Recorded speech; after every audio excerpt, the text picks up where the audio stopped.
Hello everyone, কি খবর সবাই? আশা করি তোমরা সবাই খুব ভালো আছো। আজকাল তো প্রচণ্ড শীত পড়ছে। এত শীতে কাজবাজ করা তো একদম অসাধ্য হয়ে গেছে। তো আজকে প্রচণ্ড শীতে মনে হলো যে আজকে খিচুড়ি আর একটু ভুনা মাংস রান্না করা যায়। তবে এই শীতে আমি একা একা কাজ করব কেন? তাই ফ্যামিলির সবাইকে নিয়ে আজকে রান্নাটা করব। দেখতে থাকো তোমরা যে আজকে আমরা ফ্যামিলির সবাই মিলে কিভাবে রান্না বান্নাটা করি, শেষ করি কমপ্লিট। শুধু আমি একা একা কেন শীতে কষ্ট করব, তাই ভাবলাম যে ওদেরকেও নিয়ে ওরা আসি। আসার পর আমার কাজটা কিন্তু খুবই সহজ হয়ে গেছে। আর ওদের সাথে মজা করতে করতে আজকে দুপুরে খাবারটা বানাই নিছি। কোনো প্যারার মধ্যেই আমাকে পড়তে হয়নি। তবে আজকে তাও একটু রৌদ্র উঠেছে। এই 2-3 দিন পর্যন্ত তো কোনো রৌদ্রই ছিল না। আজকে 2-3 দিন পরে একটু রোদের দেখা পেলাম। আজকে রান্না তো অর্ক অনেক হেল্প করছে। তোমরা তো মনে হয় প্রথমেই দেখতে পেয়েছে যে অর্ক কোথায় উঠে পড়েছে। দেখো, সে রান্না দেখবে, তার জন্য তাকে কোথায় উঠিয়ে দিয়েছে। আর ও ওই জায়গায় বসে বসে পুরো রান্নাটা কমপ্লিট করছে। তো আজকে যেহেতু খিচুড়ি আর ভুনা মাংস রান্না করব, তো দেখতে থাকো যে কিভাবে রান্না করি। প্রথমেই আজকের খিচুড়িটা যেহেতু রান্না করব, তো খিচুড়ি রান্না করতে তো অবশ্যই ডালটা লাগবে।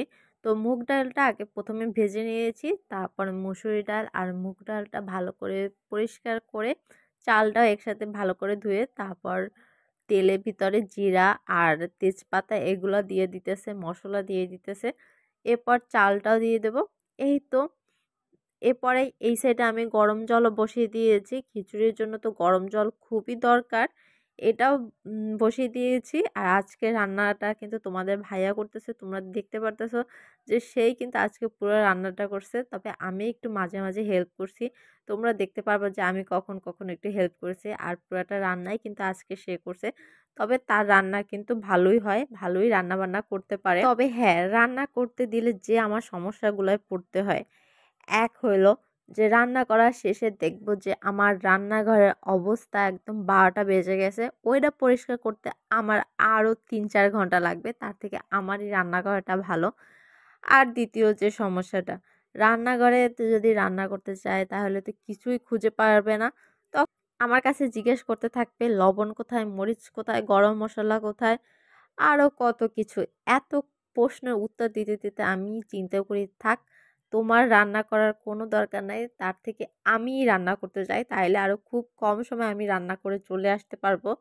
তো এর জন্য আসলে কম রান্নাঘরে ঢুকতে দিই। তো আজকে মনে হলো যে না, আজকে সবাই মিলে একটু রান্না বান্না করি, তাহলে মানে সময়টাও খুব তাড়াতাড়ি কেটে যাবে। আর আজ তার রান্না করার ইচ্ছাটাও দেখলাম।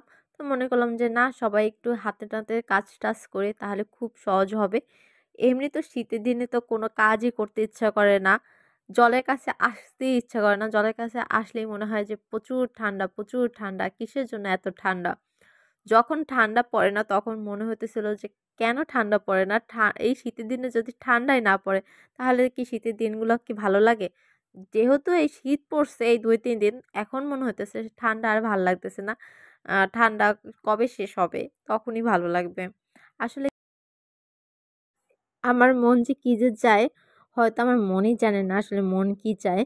যাই হোক, ওই সাইডে খিচুড়ি বসাতে দিয়ে আসছি, খিচুড়িটাও হইতাছে। আর এই সাইডে মুরগি মাংসটাও রান্না করতেছে। তো তবে আবার কেউ ভাববে না যে তার কাছে আমি রান্না চড়িয়ে দিয়ে হয়তো বা আমি টিভি দেখতেছি, এমন কিন্তু কিছুই না। আমি পাশে দাঁড়িয়ে আছি তার হেল্পিং কাজ করার জন্য। মানে ওই যে গরম মশলা, মরিচ, হলুদ আগিয়ে দেওয়া, আর সে শুধু খুন্তি লাড়বে, এটাই তার কাজ। যাই হোক, আজকের কিন্তু রান্না বান্না খুব মজায় কাটতেছে, কারণ সে পাহারা দিতেছে। সে উপরে বসে বসে সে রান্না করতেছে আর তার বাবা রান্না করতেছে। বুঝেন আজকের দিনটা তাহলে কি শান্তিপূর্ণ আমরা ওয়েট একটা দিন করতেছিলাম ছিল যে আসলে কখন রান্না হবে আর কখন খাবো। অর্ক তো এত এক্সাইটেড ছিল যে তার বাবা আজকে রান্না করতেছে, তার বাবা রান্না কেমন হবে, কখন রান্না হবে, সে খাবে, এই করতেছিল।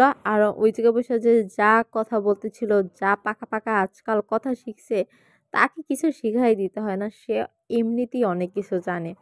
যাই হোক, এখানে মুরগির মাংস ভুনা করতেছে। এই তো মাংসটা কষিয়ে, আর সিক্রেট মশলা তো তার আছেই, তার তো কিছু না কিছু দিতেই হবে একটু সিক্রেট।